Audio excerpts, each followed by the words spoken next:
What if I told you there is no such thing as healthy shame? That shame doesn't make us more humble or more empathetic. It actually makes us smaller, more disconnected, and more exhausted. Today's guest, Emma Lyons, calls shame what it really is, a weapon of domination, often disguised as self-discipline or humility. But what if the voice in your head criticizing your every single move isn't even you? But before we dive into this episode, you know what time it is. Vibe with me, y'all. Welcome to the Empowered Plates, Empowered Lives podcast.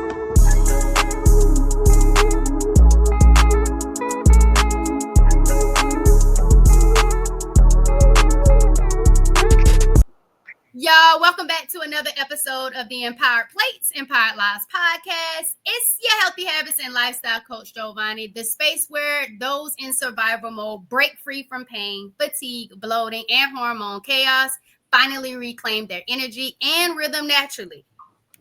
Emma, welcome to the Good Vibe Studio. Great to be here. Thanks so much for having me. Loving the vibes here. Appreciate it. So Emma, before we really get into like the frameworks and healing, you've been on this path for a long time. You studied law, international human rights, therapy, yoga, and yet you still found yourself in burnout, invisibility, and self-erasure. What was that moment that made you realize that healing alone wasn't enough, that shame had kind of shifted into your identity? Well, I love the way you've put that because I had done a lot of healing work over years and years. But what I found is that wasn't sticking. You do healing work, you do work on yourself, meditation, whatever, lots of practices. And you might take a few steps forward, but then you'd end up taking 2 steps forward and 3 steps back type of thing. So when I was seeing lots of other people, have these big breakthroughs, and I was like, where's my breakthrough? I've been working hard, doing all the things, but it wasn't until I really started getting to the root code of what was keeping me stuck. And this is the shame that I had internalized from the narcissistic world that we live in, and also what I found fairly recently discovery that my family has a narcissistic structure to it. So, and I was the scapegoat. So it wasn't until I started to really unraveling this, then, I had to really go through some hard times and awarenesses and releasing, the process of grief and rage and all that stuff. It's not because healing, in spite of what people say on Instagram with the nice photos, it's not linear. It's not nice, neat, put in a photo. It's not one and done, particularly when you're talking about this intergenerational stuff that really gets into your bones, that gets into your DNA. And especially when it comes to the shame, which is weaponized in our culture everywhere. Everybody uses it. We're all trained to use it, and it's used against us. But it wasn't until I really realized that I was shaming, that the voice inside my head was shaming me and attacking me, and started working on unraveling that shame, that things really started to click into place. And I started to feel more free of this shame. And obviously there's more work to do. It's still an ongoing process, but shame is the thing that really keeps you stuck. Because if you look at animals and things that experience traumas, why do humans keep the trauma going 20, 30 years later? It's because of shame from the traumatic event that happened. And until we release and let go of the shame and realize that it's not helping us, it doesn't serve us, and we don't owe it anything, that's when we reclaim our freedom, really. I love that. You don't owe shame anything. No, y'all, you don't owe shame anything. You don't owe it anything. You don't owe the voice inside your head that tells you you're stupid, you're ugly, whatever it says to you. That's what my voice said. My voice said, you're stupid, you're ugly, you're good for nothing, you'll never succeed, you're failed. I mean, really super malignant stuff that you would hear from a malignant narcissist. And that's why I that's why I realized that I had internalized a narcissist. It wasn't just an inner critic, they need to sit down and empathize and feel into. This is an actual full-in narcissist that's living inside me. So it doesn't matter who's outside, the voice inside me is shaming me, and that's what I need to get free of. And I don't need anyone else to get free of that. I can do that for myself. I love the way you brought, like, you just kind of went into this conversation. And I just want anybody that's listening right now, if you've ever experienced shame in any way, shape, form, or fashion that Emma just expressed, I want you to drop shame in the comments if you're watching on YouTube. And if you're watching on YouTube and you're not subscribed, hit that subscribe button and go ahead and engage with us in this conversation. If you listen on your favorite podcast distribution platform, go ahead and give the show a follow and a rating. Yo, Emma, you said healing work wasn't sticking for you. No. You were looking for a breakthrough, and you would find that you were getting some forms of relief, but it wasn't the total package. It wasn't now a whole lifestyle that you could embody. But I love that you talked about there's a process of grief. There's a process of rage. It is not linear. It is not going to look like the person you saw on social media. And it's also not neat. Sometimes I think people expect the journey to be simple, to be cute, to be pretty, to look good, because a lot of times we always see what it looks like on the other side once someone makes it and they get that breakthrough. Talk to us a little bit about what that system is that we actually have to utilize to overcome to start getting to that breakthrough. What is like that trauma matrix, and how does shame keep so many women functionally high but burnt out, hiding, high productivity? Yeah, I mean, that's such a good question. And shame, we've internalized it because it's everywhere. It's like the template for our culture is shame. And it's this belief that there's something wrong with you, that you're a sinner, you're born a sinner, and you have to forgive. Like, when you think about that, you're in a straitjacket. Like, how can you escape from those two belief systems? You're a sinner and you have to forgive. You're a sinner and you have to forgive. Like, it's just, it loops around. You can't escape that logic. So it's really pervasive.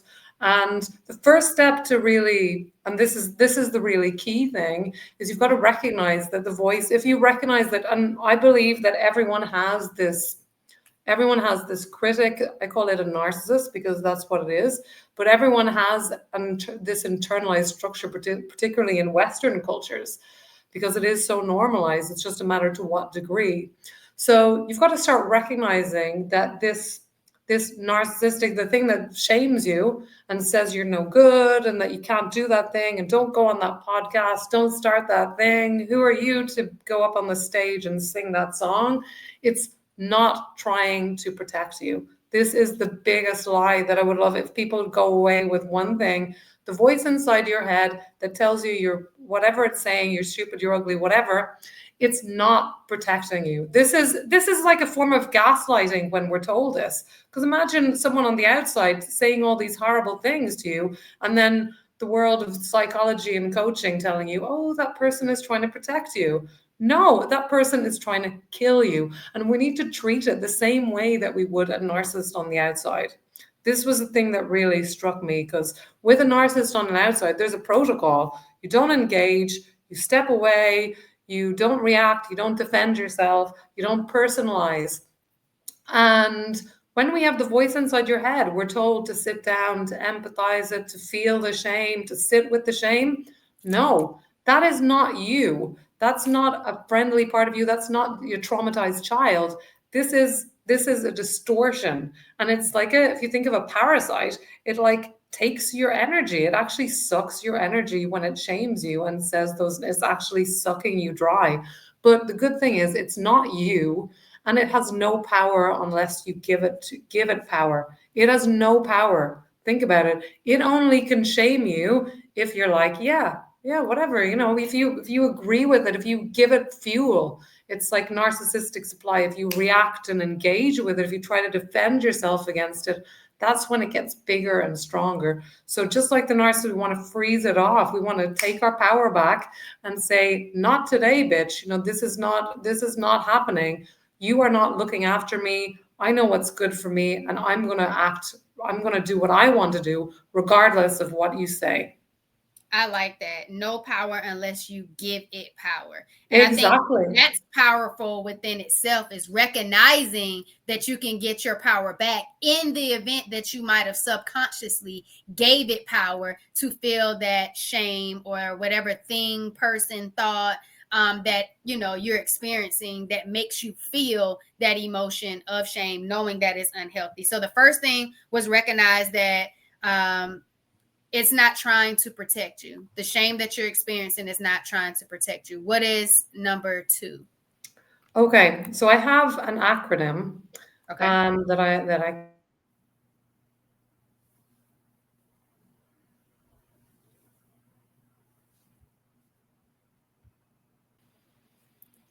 So break down this acronym, Emma.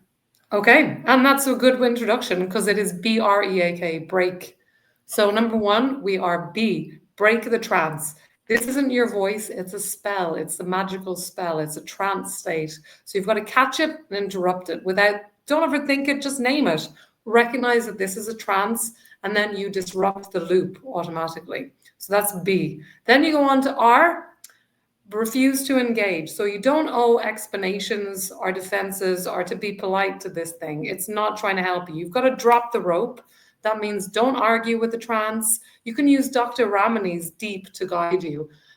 She's an expert on, we're dealing with narcissists, and she talks about don't defend, don't engage, don't explain, and don't personalize. So you can just simply say, not today, it ain't happening, try again tomorrow, and then move on. It's amazing how that really sucks the life out of it, and it loses its power immediately. Then you move on to E, which is expose the lie. So you want to call out the shame programming. This is control. This is not my story. And speaking the truth really starts to disarm it. Then you want to come anchor your truth. So this is coming back to your body. So because sometimes when we're under this trance, when we get under shame, we're not in our body anymore. So come back to your body, feel your breath, feel your feet on the ground, recognize where you are. You can look around you, see the colors, remind your nervous system that you're safe and that you're sovereign and that you're here. And then finally, K, kick it out. You can shake it out, stomp it out, say it loud. This isn't mine. And really just evict the spell from your body. Like say goodbye. You don't owe it performance.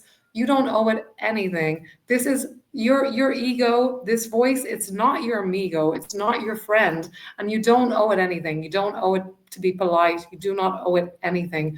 You just need to take your power back from it. And it will be amazing how much more energy you have, because shame is like the lowest vibration that there is. And it really, when we're stuck in shame, this is when we can't rise. If you've got shame running your vibration, it's really hard to, feel good about yourself in the long term, because the shame keeps pulling you down. It's this core belief that there's something wrong with you. I mean, and this is the problem that I have with conventional wisdom. It says that shame is somehow useful, but how can it be useful to ever believe that this belief that shame, that there's something wrong with me, that I'm bad? How can that ever be healthy or good? How can it ever? You can argue about guilt, which is I've done something bad, but shame, I am bad, I am unworthy. How is this ever? When people do bad things, and in the English language, we talk about shameless, it's the word, we use the word shameless. Oh, he's so shameless, that guy. And it means they're acting badly. They're not in their box. They're doing things. And ironically, these people are acting from a sense of repressed shame. They're not actually free of shame. So our language has kind of co-opted this word and distorted it and normalized. And even the way we say it's a shame, shame is so normalized, and it's so toxic. But we don't, it's like the air we're breathing. It's like this toxic gas. It seems okay because it's everywhere and it's all that's there. But once we realize that it's not helpful for you, that it's not serving you, that it's not looking after you, you can just stop breathing, stop giving it any oxygen, and take back your power. Yes, ma'am. So it's at break. It's break the trance. The R, refuse to engage. The X, expose the lie. The A, Yes, anchor your truth. And K, kick it out. that That's is the way exactly it. to break the shame. And I really appreciate you breaking down that acronym and being able to truly allow us to resonate with each letter of the acronym and what it really means in relation to shame.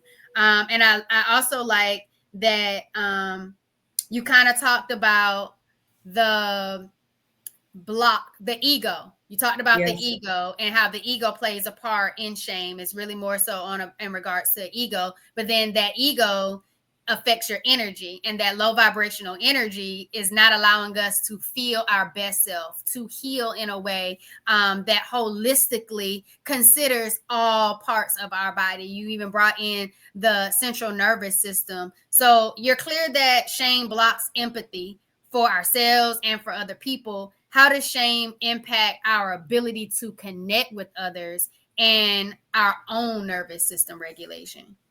Well, yeah, it kind of takes over. It's like hijacks your nervous system. And we can't think of anything when we're in shame. If you think of, your body actually heats up. Your body gets hot. It's in total reaction. And it's kind of like it just sucks the life out of you and makes you small. I mean, think about it, like if it's shame, as an energy, it's saying there's something wrong with you. So we want to shrink ourselves. It doesn't help us to be the best version of ourselves. And people that defend shame, they talk about it. It keeps us humble. It keeps us knowing that we can't do everything. But with empathy, with when we're connected to ourselves, we know we're not capable of anything. Humility is very different from shame. We need humility to keep us humble, not shame. And this is the misunderstanding that we have in our culture, which is so shame based. If you think of advertising, shaming is everywhere, particularly with women. And I know you have lots of women watching, but if you think of how weaponized shame is, even in that discrete area of marketing to women, and the way women talk about other women, oh, got big nose, too many wrinkles, big ass,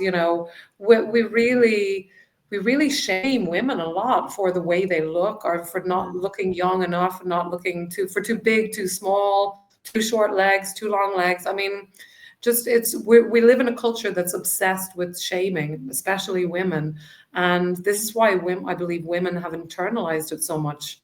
Also And I think because go ahead.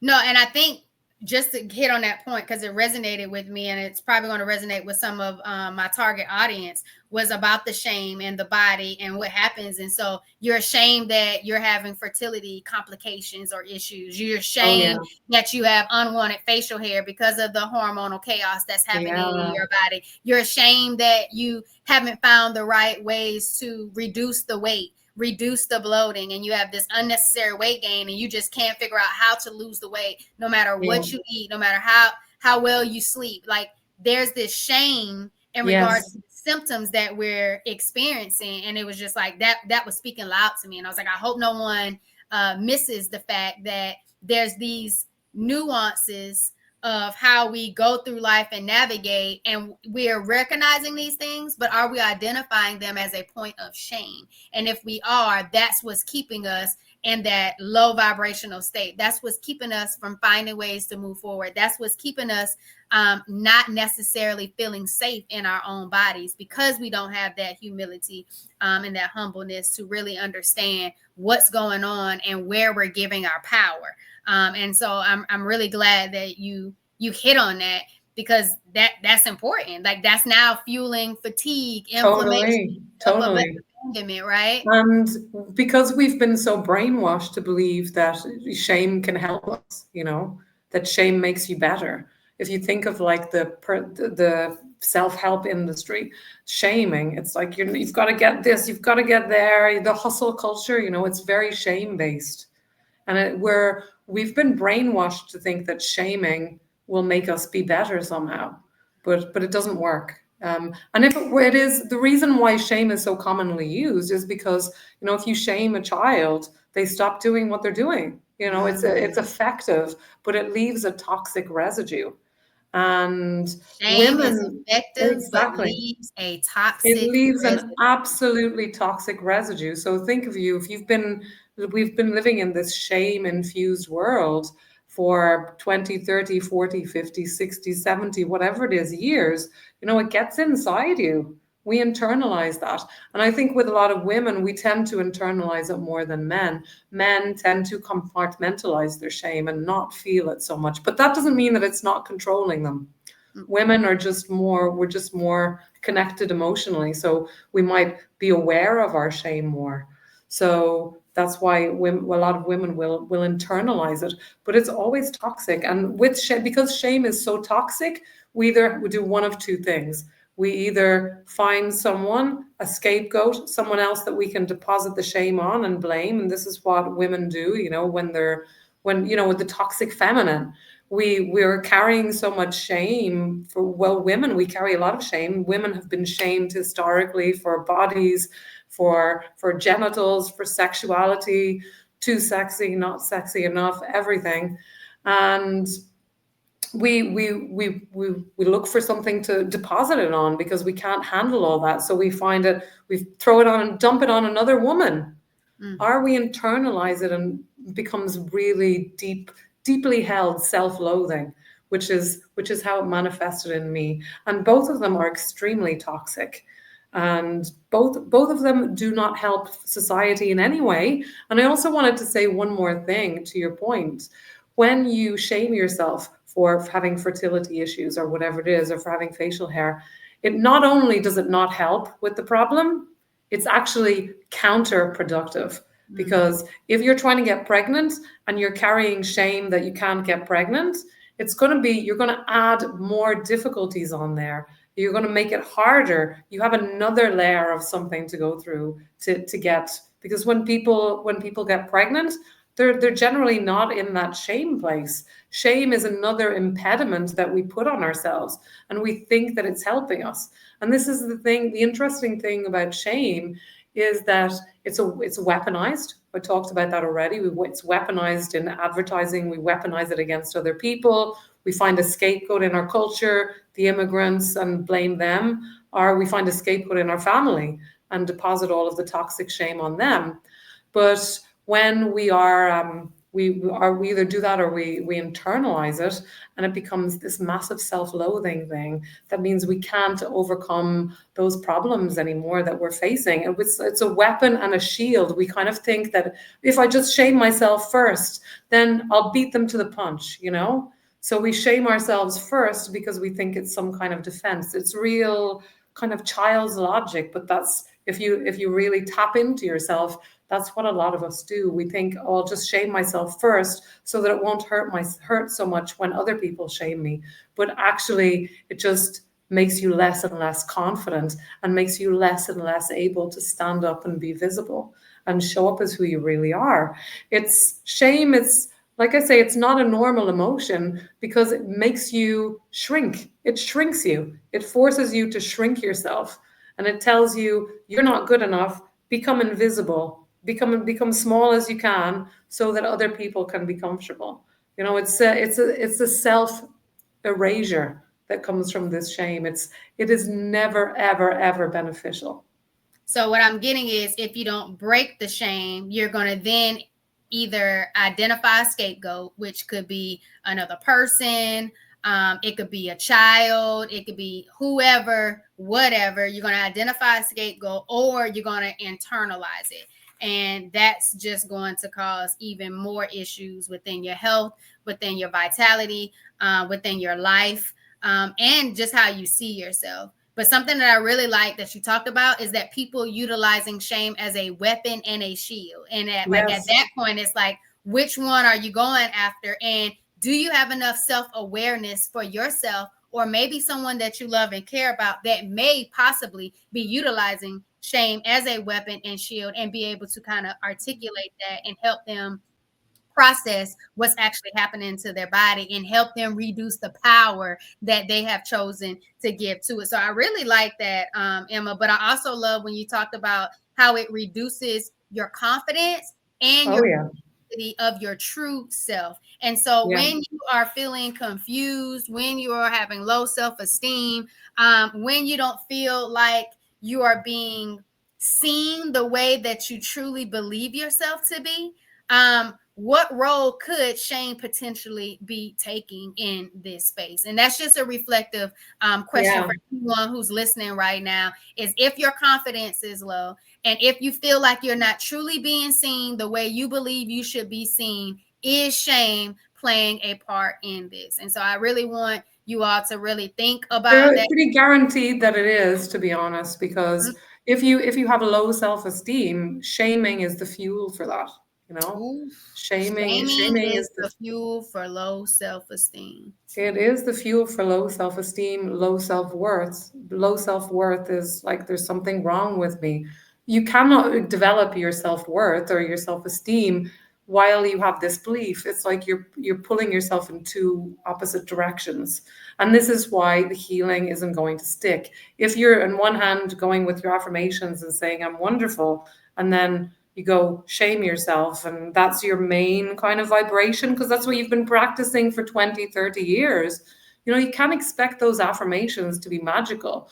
You've got to release that shame because it is not serving you. It's actually suppressing your those affirmations from working. And affirmations, all that stuff is great, but if you have shame underneath it, it's like the substrate, that's like the template level.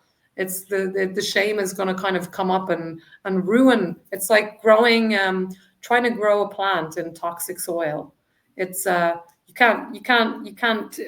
It's not going to grow there, no matter how much love and light and fertilizer you put on. If the soil is toxic, you can't expect it to be a beautiful plant.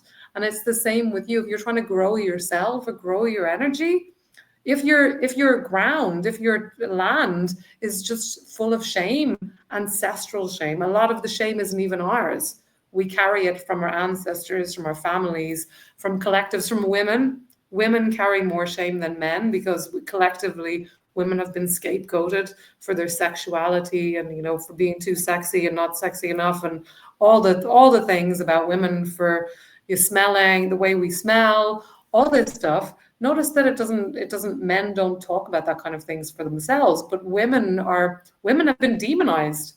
Let's be real. And women have been scapegoated for men's impulses. And it's there's all of that legacy to unpick. So the shame that you're carrying, it's not just yours.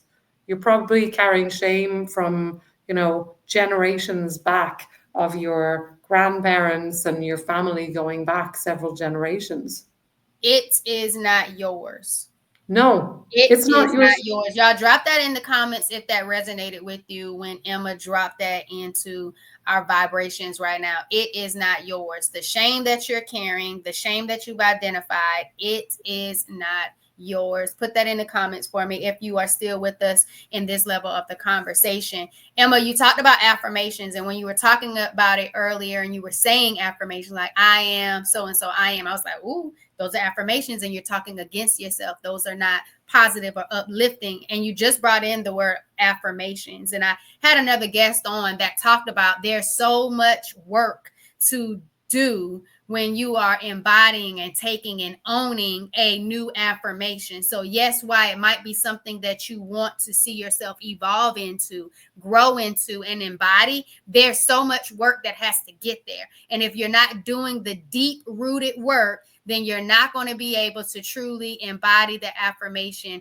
that you have. And so speaking about embodying and affirmations, I really want to invite you to the next Heal Method training. So if you've ever been pushing through pain, wondering why nothing is working or why your energy is always low, this message is for you. Inside of the Heal method, HEAL, I break down the 4-step lifestyle shift that helped me go from surviving with stage 4 endometriosis, adenomyosis, polycystic ovary syndrome, and 2 fibroids at the time of my surgery, to hormonal chaos, to reclaiming your energy, your peace, and alignment naturally.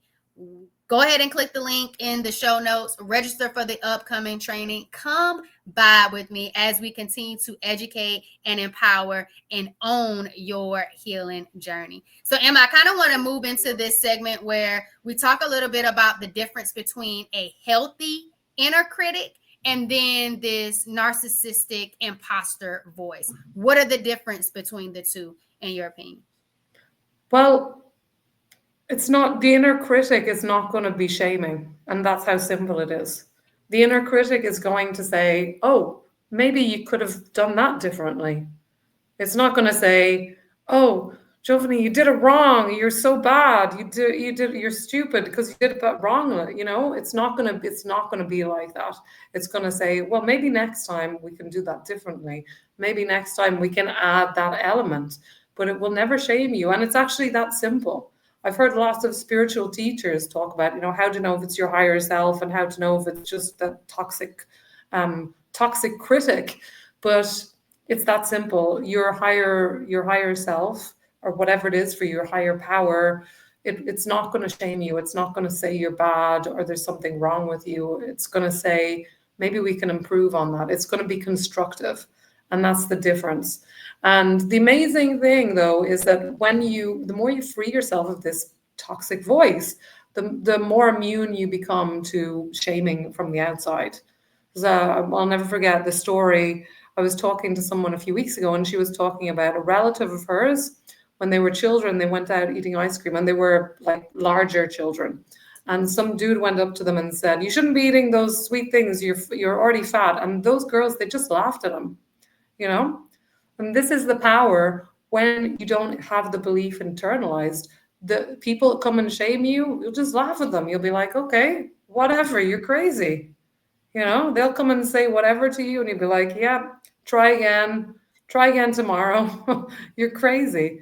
So we have the power to do this for ourselves. We don't need to wait for society to follow. We can be the example of living shamelessly. We get to choose that.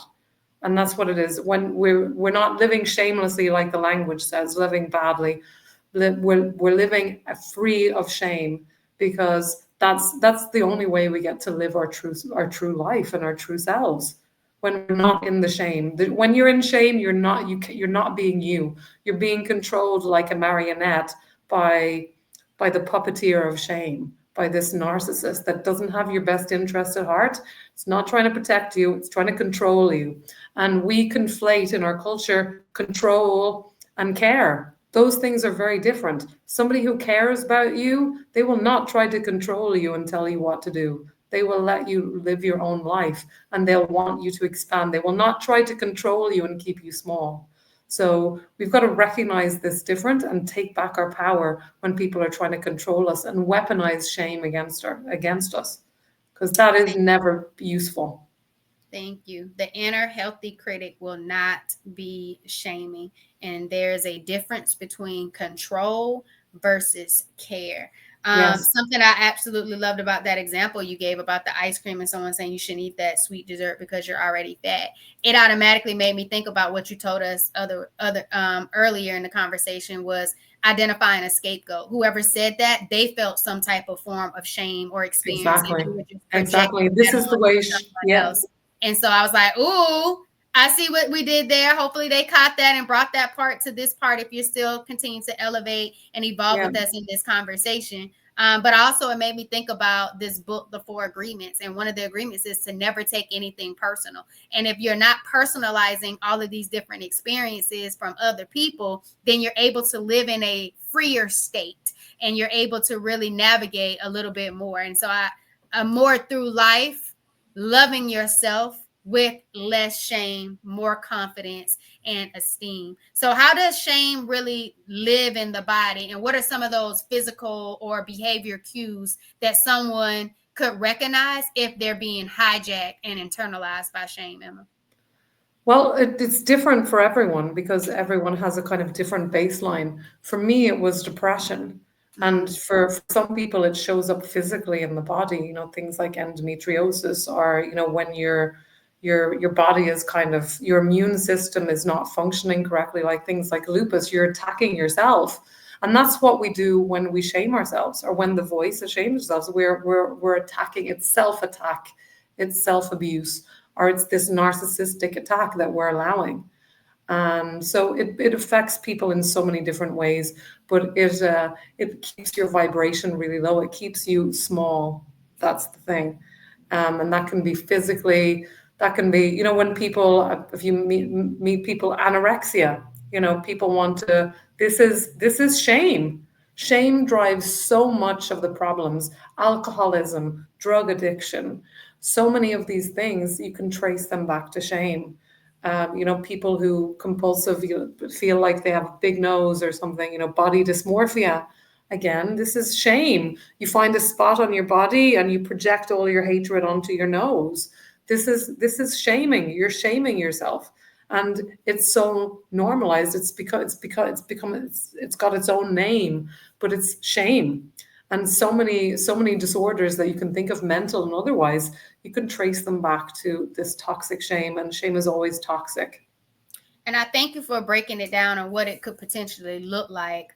Depression, chronic conditions, a state of low vibration, being small, alcoholism, drug addiction. What are some ways, some small, safe ways that people can start to begin releasing shame somatically, especially for those who spent years with this identity? Because as you can tell, chronic conditions mean it's been going on for a very long time. So what are some of those small, safe ways, Emma? First thing, break up with the voice, break up with this thing, recognize it's not you.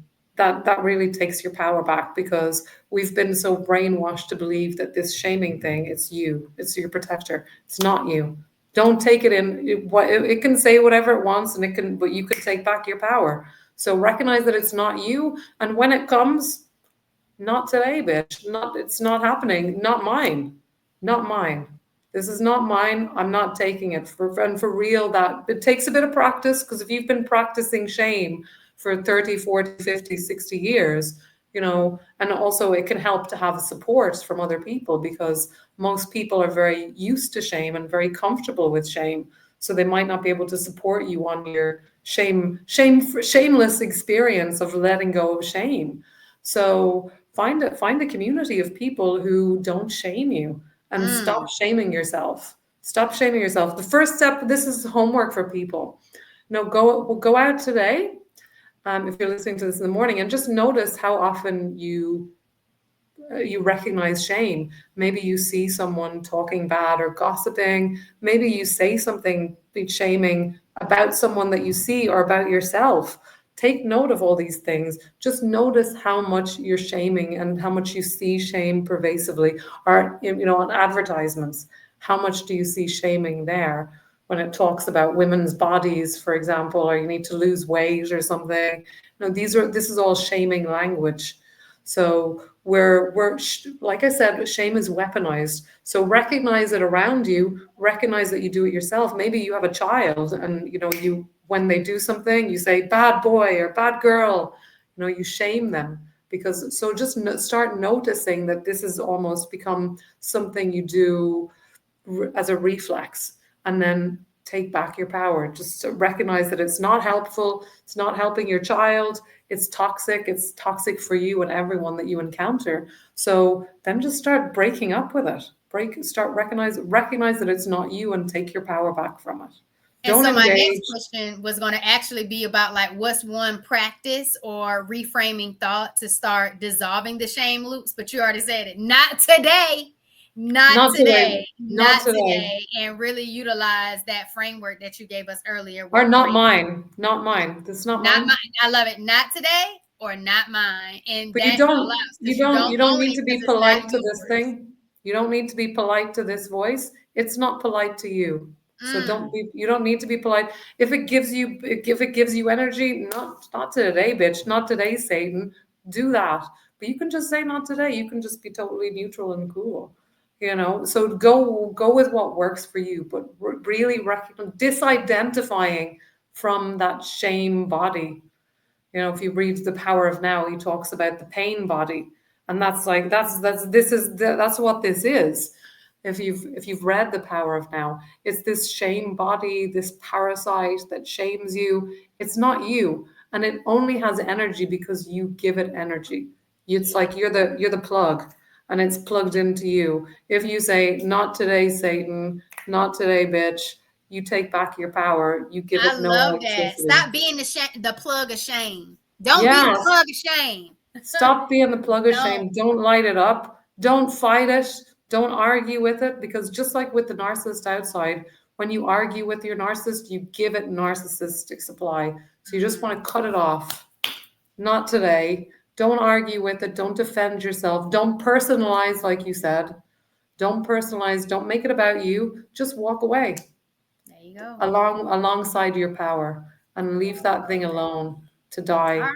So what we're without going to your do energy. now is called Vitality Sparks. It's almost like a quick fire round. So answer in one sentence if you can. No overthinking. So Okay. what's the belief about shame you wish more women would let go of?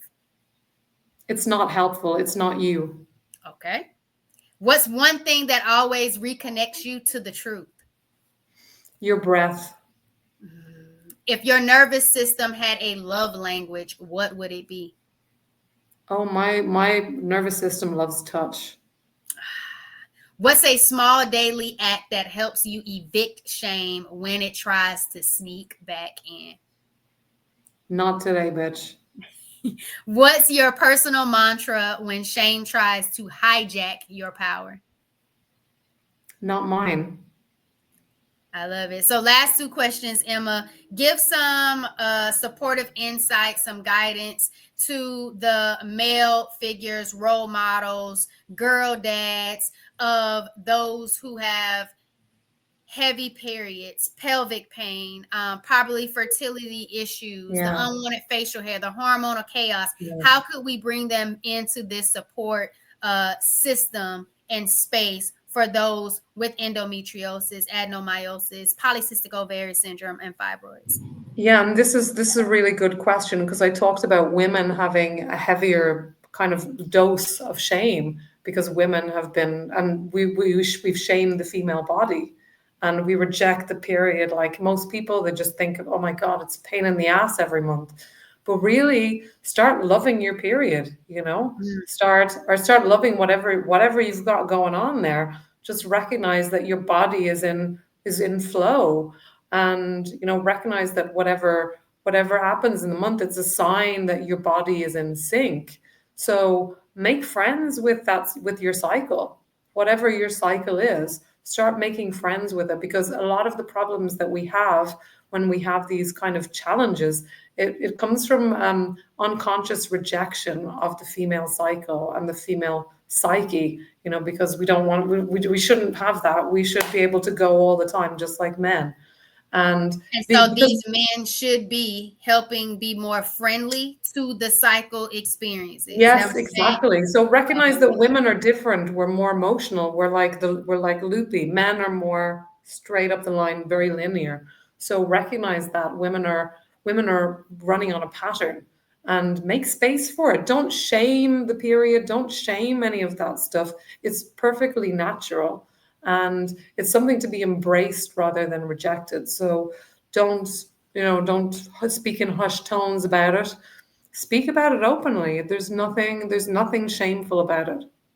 I like it. Embrace it and speak openly Speak about what openly, you're yes, because experiencing, shame. about the symptoms, the way Mm, you might need support. yes, Just yes. be very open to it. And so I appreciate that. And so I hope the girl dads, the father figures, those of you who love people who are experiencing pelvic pain, heavy periods, Mm, fertility concerns, um, hormonal chaos, unwanted facial hair, where there might be spaces of shame around that. I yeah, big really want you time. to make sure that you're embracing the cycle for what it is, being open to share and help people reduce the shame around what they're experiencing, and let them know that it's natural and it's just a part of them, and you love them more than whatever it is that they're experiencing. So last question, Emma, if you could have a meal with any historical figure, who would it be and what would y'all eat? um, I don't know. I'm thinking Albert Einstein for some reason. Okay. Um, Yeah, I don't know what would we eat? Like fish, delicious fish, I think. Yeah, I'd love to have some fish. Fish tacos. Okay. Fish tacos with Albert Einstein. Okay. Yeah, Well, don't thank ask me you. where I that came appreciate that. from. Oh, no, no, I won't. Thank you for sharing that. I appreciate it. So let everybody know where they could find you, if they want to connect with you, follow, get more insights. Yeah, well, I would invite people, if you're interested in what I'm saying, I do have a free gift for you guys. It's called 5 Signs It's Time to Break Up with Your Inner Narcissist. So if you've been listening to this and you've been thinking, oh my God, maybe I can relate to this, I do have a lot of shame voice going on in there. And maybe it's not just an inner critic, it's something else. Check this out because it will give you the 5 signs that it's time to start breaking up with this thing. And it is at tinyurl.com/not today narc, NARC. Or you can check me out. I'm on trauma.matrix everywhere. So on Instagram and over on TikTok as well. So you can find the free gift there. And also on Substack. I am Trauma Matrix over there. So I'm all about getting people out of the matrix of trauma and shame, because shame is kind of the code of trauma that we carry. And the more we free ourselves of shame, the more we speak about shame, let go of it, the more free we get. I love it. Thank you so much, y'all. Shame is not humility, it's a trap. So let's unlearn the lie. Y'all, it's your healthy habits and lifestyle coach, Jovonnie. Thank you for tuning in to another episode of the Empowered Plates, Empowered Lives podcast. Check the show notes. Get the insights from Emma. Get the insights from Forward Vibrations. We would love for you to continue to embrace your healing journey, make it your own, but most importantly, be empowered from our own journeys and experience. Thanks for vibing with us, y'all.